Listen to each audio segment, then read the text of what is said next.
My name is H.A. Goodman, and I'm an author, columnist, and journalist. Hit subscribe right now. You definitely want to get the take of someone who was the biggest Bernie Sanders booster on the internet, according to the Huffington Post. The Washington Post called me, what did they call me?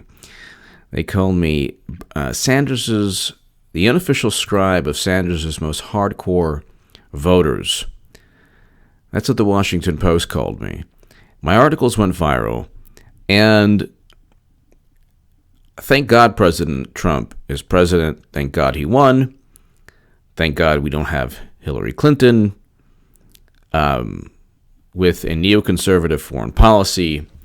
President Trump is bringing home Americans, close to 10,000, from conflicts, from never-ending, perpetual quagmires. But if you look right here, the Washington Post called me the unofficial scribe of Sanders' most hardcore voters. That's what they called me. Why is this important? Why am I bringing it up? People say, oh, wow, why do you always bring up your accomplishments? Well, you're watching this channel for a reason. But, I'm not a Nobel Prize-winning economic or economist. But I do have a basic grasp of logic, which is what Paul Krugman does not have. So Paul Krugman, by the way, did nothing but pull for Hillary Clinton. Did nothing, even though he's supposed to be this liberal economist. Completely quiet about Bernie when he was cheated. But Donald Trump and his team of morons. This is the New York Times. So this is the New York Times. They're always going to rally around the Democratic National Committee, the Hillary Clinton, the Democratic establishment, and they get away with everything. You couldn't call Obama or Clinton a moron without outrage. But this is an actual opinion piece. I mean, this is not a joke. Donald Trump and his team of morons. Well, I'd rather have his team of morons than anyone in the Obama or Clinton world. Here's why. You just look right here. A timeline, well, there's a foreign policy article just today. Give peace with North Korea a chance. Diplomacy is working for now. This did not happen. They had 3 major missile tests. Major nuclear missile tests under Obama. Okay? And Obama considered a preemptive strike, actually, according to Japan Times. But in 2013, 2016, January, and September 2016, 3 of its 5 missile tests took place under President Obama's tenure. Now we have Paul Krugman, of all people, who predicted a global recession. The guy predicted a global recession. We might have 3% GDP growth, maybe a little over 3% GDP growth in 2018 under Trump's economy. The opposite is taking place. The opposite of what Krugman stated would happen. Strong U.S. job growth and wage growth provides assurance on economy. Employers added 312,000 new jobs last month and 2.64 million in 2018, the best year since 2015. That's the Wall Street Journal. So this Nobel Prize winning economist was completely off on his prediction or his nonsense regarding the doomsday scenario. But I'll get to this horrendous opinion piece, because he's a columnist for the New York Times. But here, this is a foreign policy, peace between North and South Korea. That alone is reason to vote for Trump. Oh my God, did you see what he said on Twitter? He said this is... It's like, yeah, he didn't actually say that. Like, all this outrage over most of the things he says, he actually didn't say. He didn't mean to offend or make anyone, elicit all this outrage. But when the outrage is so one-sided, you have Standing Rock completely quiet for most social media.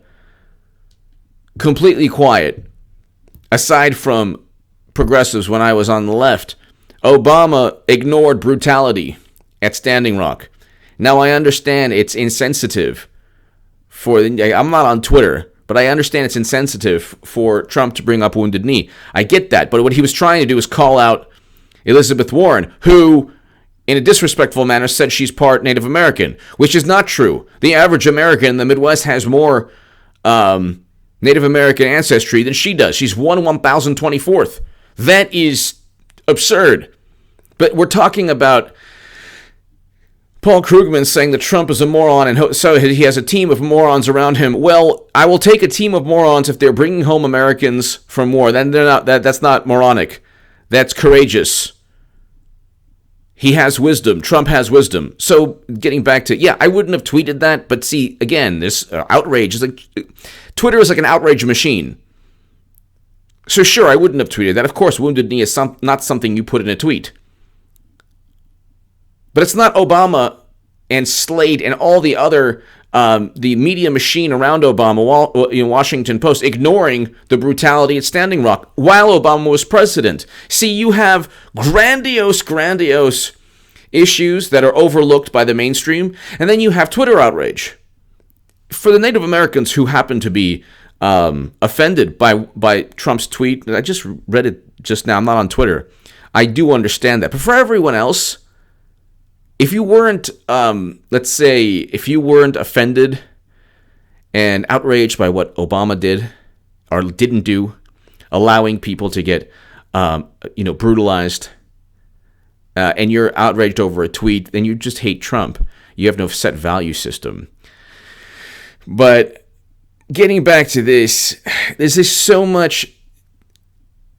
I can't believe that Paul Krugman is utilizing the word moron or moronic when you have a great economy or a very good economy that's doing the exact opposite of what Krugman said would happen.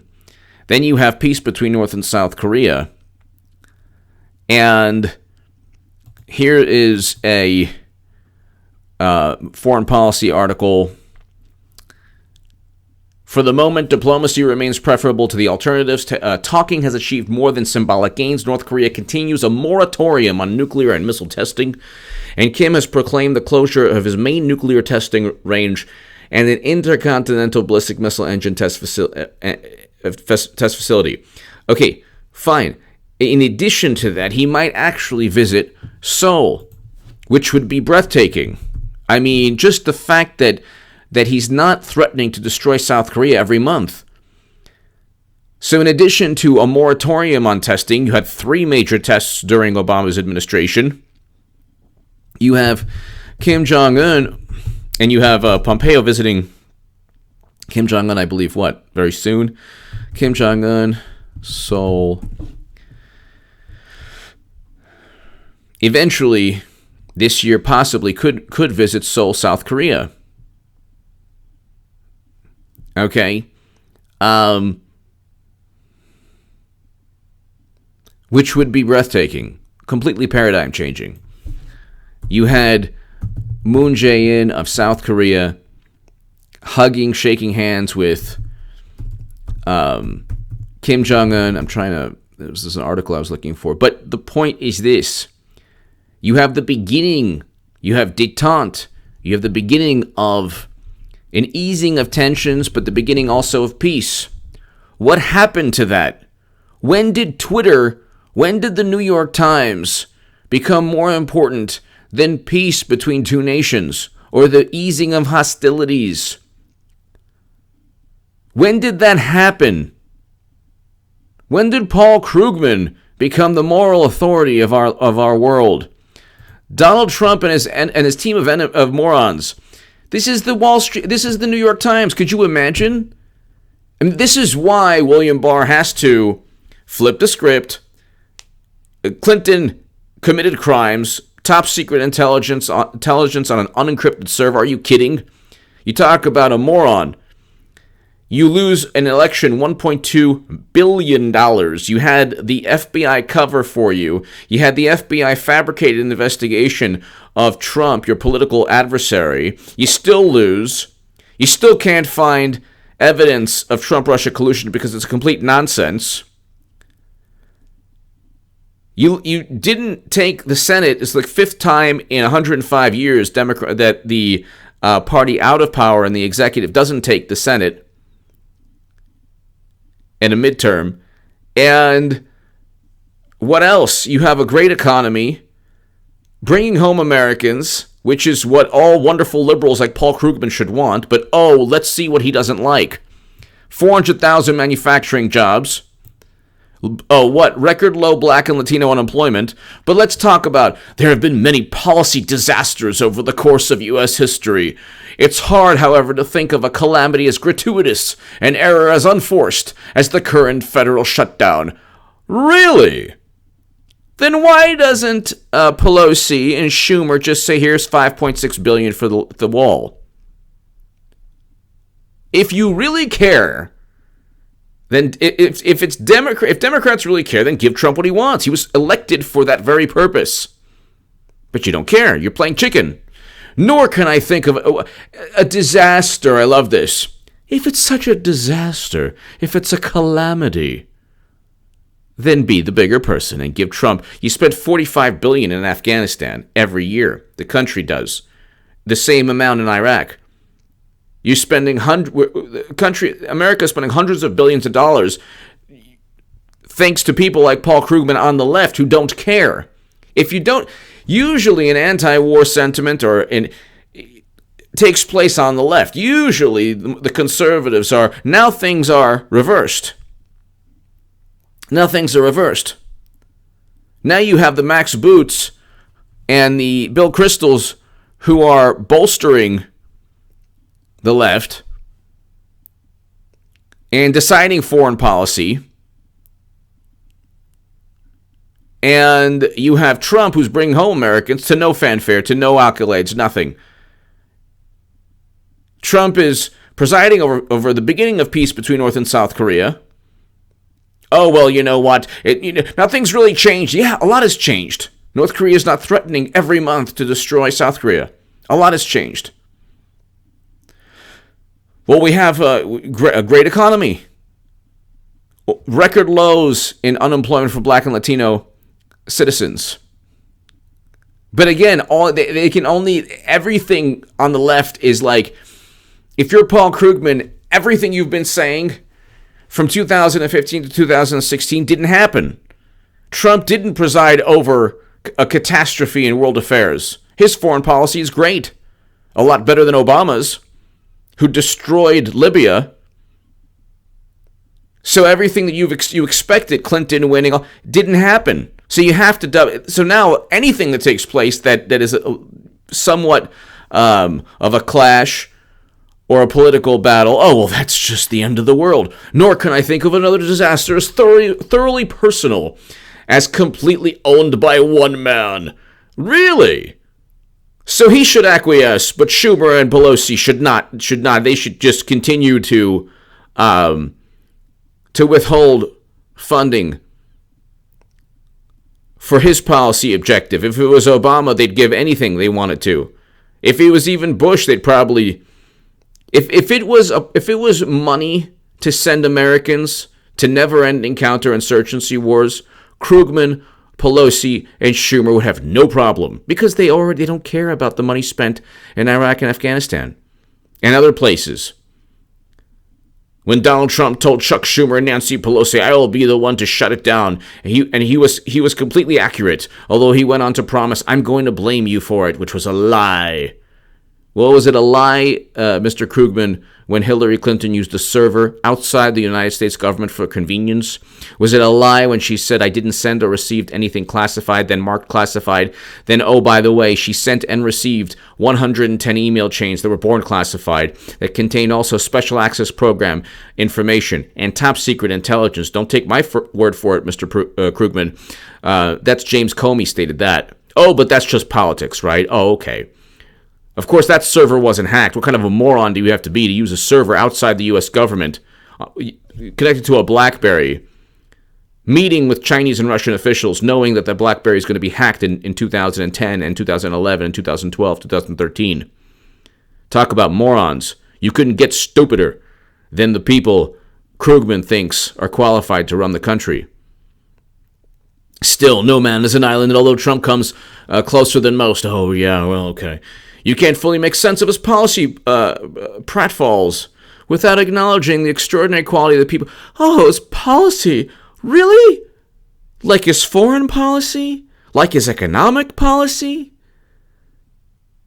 It's going pretty well. What about the 400,000 manufacturing jobs? That's bad? What about the 300,000 manufacturing jobs lost under Obama? What about the anemic 1.6% GDP growth on the year? The Economist, Krugman.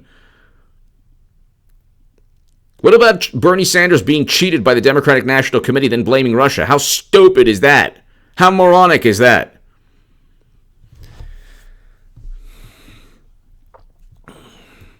Still, no man is an island, although Trump comes closer than most. You can't fully make sense of his policy shortfalls without acknowledging the extraordinary quality of the people with whom he has surrounded himself with. Oh, yeah, Obama picked Hillary Clinton for his Secretary of State, and he didn't even know she was using a server. Yeah, right, of course she knew.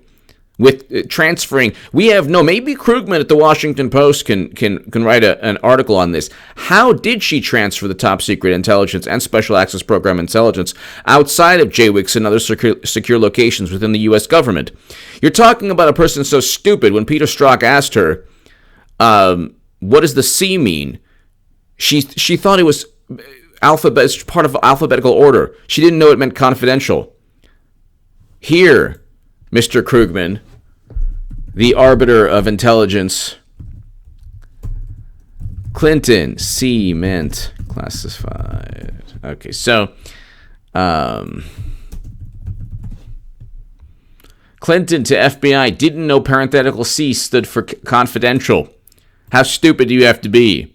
Hillary Clinton told the FBI she thought classification markings in the paragraphs of her emails at the Department of State were to organize messages in alphabetical order. This is the Hill, according to the FBI's newly released report on the email server. Are you kidding me? Are you kidding me?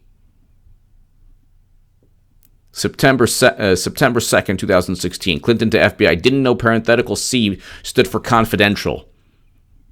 How stupid do you have to be, Krugman? How stupid do you have to be? But there you go. If this sounds too harsh, consider recent, and by extraordinary, of course, I mean extraordinary low quality. Lincoln had his team of rivals. Trump has a team of morons. Really? Well, Bolton might be a moron. But aside from that, really? Okay. If this sounds too harsh, consider recent economic pronouncements by two members of his administration. Predictably, these pronouncements involve bad economics. Tell us about Obama's good economics. Tell us about the GDP growth that was anemic, the worst post-Cold War, post-recession recovery. Tell us how Obama pumping money into banks, which is exactly what Bush did, was such a wonderful, wonderful thing for the world or for the economy. I guess he had to do it, but didn't take a rocket science to do that. Bush started it. Bush is the dumbest president we've ever had. First up is Kevin Hassett, chairman of Trump's Council of Economic Advisors, who was asked about the plight of federal workers who aren't being paid. Okay, you don't have to be a public relations expert to know that you're supposed to express some sympathy. What? Oh, so now we're getting into not intelligence, we're just getting into sensibilities. Oh, okay. You should express sympathy. Like, what about the sympathy for the people who lost loved ones in Libya after Obama's failed NATO intervention? Whether you feel it or not, after all, there are multiple news reports about transportation security workers turning to food banks. Well, if that's true, then Democrats should capitulate. Isn't that, you actually undermine your own article, Krugman. You undermine the foundation of the moral of your alleged moral superiority. If people are going and trying to, if they're reduced to going to food banks, shouldn't the Democrats capitulate? Shouldn't they be? Isn't Trump this big ogre, this monster? So the right response involving expressing concern about those workers, but placing the blame on Democrats who don't want to stop. Oh, here we go. So I can't even say that on YouTube, something like that. But no, Hassett declared that it's all good, and the workers were actually better off because they're getting time off without having to use any of their vacation days. Oh my God. Oh my God, this is just like when Hillary Clinton referred to black youth as super predators. No, it's not. That's horrendous. Of course, Krugman doesn't care about that. Krugman also doesn't care about Hillary Clinton spreading a photo of Obama in African attire. That's in The Guardian. During the 2008 election. Or taking prison lobbyist donations. Or taking donations from the planet. Or donations from Uranium One officials. Or Bill Clinton meeting with Putin at his home outside Moscow. Oh, then he goes after Hannity. Then you consider what Sean Hannity to say about taxing the rich? What's that? You say that Hannity isn't a member of Trump's administration, but surely he is in every sense of that matter. So then he has to... He has really nothing to say here. There's nothing here except the whining of a liberal columnist who... There's nothing like... I mean... It's just, oh, he said this, and he shouldn't have said that, and my God, and Sean Hannity thinks that taxing rich people hurt the economy, but that's not, whatever. The economy's doing well. So you can disagree in terms of economic theory, fine. Economy's doing well. Economy's doing well. So Krugman has nothing to say about the economy, really, because it's doing well. He can disagree from a philosophical standpoint, fine. He's a Nobel Prize-winning economist. In terms of what actually is taking place, the economy is doing well. Foreign policy, yeah, the foreign policy is fine. We don't have the foreign policy blunders of Obama. Oh, it's a JV team. Oh, we have to remove Gaddafi. Oh, left. We can go on and on and on. If I say a country too many times, certain country, then YouTube demonetizes the segment. But anyway. You can go through Obama's accomplishments and Trump's accomplishments. In 2 years, Trump has accomplished more. That's without a doubt. Peace between North and South Korea, an economy where we have 400,000 manufacturing jobs, whereas Obama lost 300,000. We can go on and on. Hit subscribe right now. I don't want to sneeze. Okay. Krugman calls Trump a moron and his team around him morons. This is the New York Times. This is the same publication that has journalists who are friendly journalists. We know that friendly to the campaign, the Clinton campaign. We know that from the DNC WikiLeaks DNC and Podesta emails. Wonder if Mr. Krugman read those. Those are the actual criminal and unethical words written by Hillary Clinton and Podesta and all of them. Cheryl Mills, all of them. Debbie Wasserman Schultz, who was forced to step down. Let's look at really quickly. I know I'm all over the place because there's so much to call this columnist out on. Let's talk about the real morons here. You have a primary that, if it was fair, would have picked the best candidate in Bernie Sanders. At that time, I thought Bernie had a spine. He obviously didn't. But my writing was going viral. Bernie Sanders would have won a fair primary. He would have won the election. I would have been right in terms of what I was saying in the Huffington Post, the Hill and Salon, and the Cleveland Plain Dealer, Jerusalem Post, other publications. Thank God Trump won. I don't think that Bernie Sanders would have implemented any of his policy objectives because he would have been railroaded and steamrolled and bullied by the Democratic Party that cheated him, that he forgave, then he just furthered the Trump-Russia myth that also states that he was part of the plot to hurt Hillary. So Russia wanted people to vote for Bernie with the Buff Bernie coloring book and all that. And here you have, it's just unbelievable. Here you have a columnist whose major predictions about the Trump presidency were all wrong. And the only thing he could do is say, well, you know what? This is what this person said. That's it. No major catastrophes. Just complaining. And just ignoring peace between North and South Korea, bring the return of Americans overseas, all of these things. A great economy, much better economy than Obama's economy. Even Krugman will have to admit that. Hit subscribe right now. Definitely also check out HA Second Amendment. Glock 17 is my latest segment. Check that out below. Thank you.